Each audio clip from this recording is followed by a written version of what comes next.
Donc maintenant, on va passer à la partie recettes. Des recettes, eh ben, on avait trouvé 60 milliards, comme je l'ai déjà dit.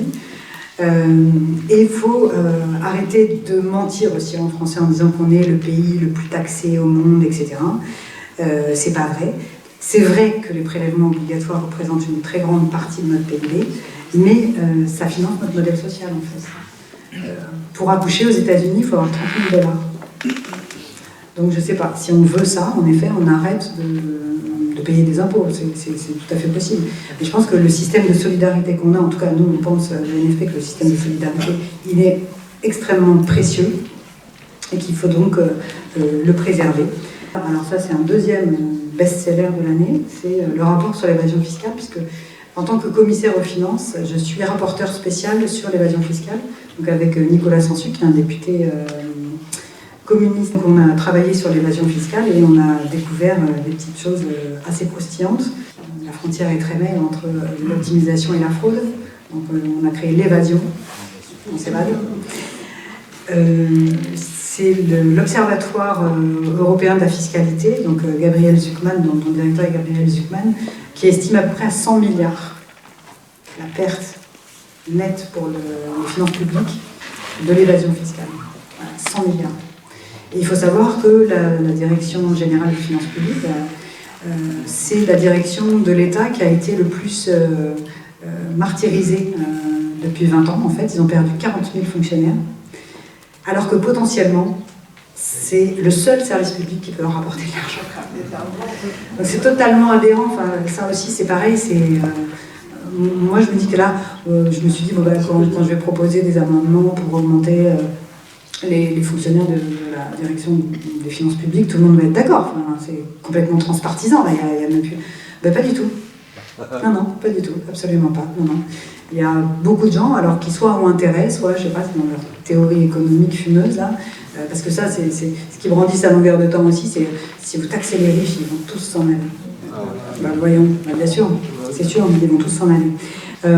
100 milliards, je pense que, alors même si on ne récoltera jamais 100 milliards, bien entendu, je pense que ça vaut le coup quand même de payer un petit peu mieux nos fonctionnaires, parce que ce qui se passe aussi, c'est que les grands spécialistes du droit fiscal, quand ils voient comment ils sont payés dans la fonction publique, qu'est-ce qu'ils font?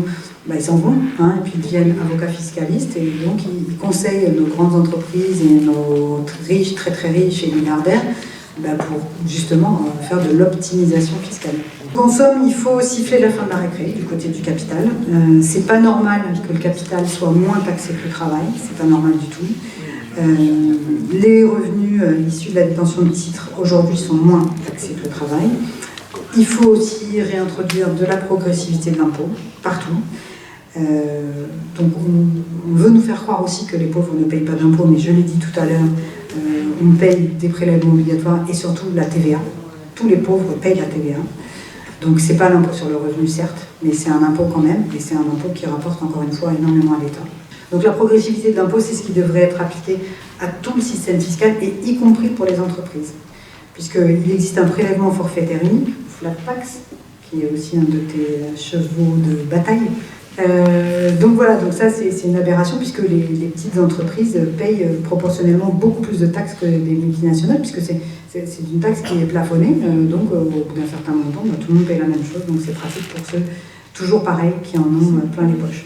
Donc les gros doivent payer gros, les petits doivent payer petits, et le capital doit être taxé de la même façon que le travail, sans bénéficier d'un privilège qui est quasi féodal. L'amendement Zucman que j'ai déposé, par exemple, donc je vous ai parlé de Gabriel Zucman tout à l'heure, en taxant donc les milliardaires.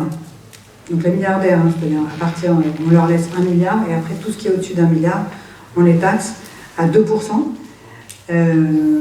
Donc ça laisse un petit peu de marge pour voyager en yacht ou même en jet privé, ça laisse un peu de marge.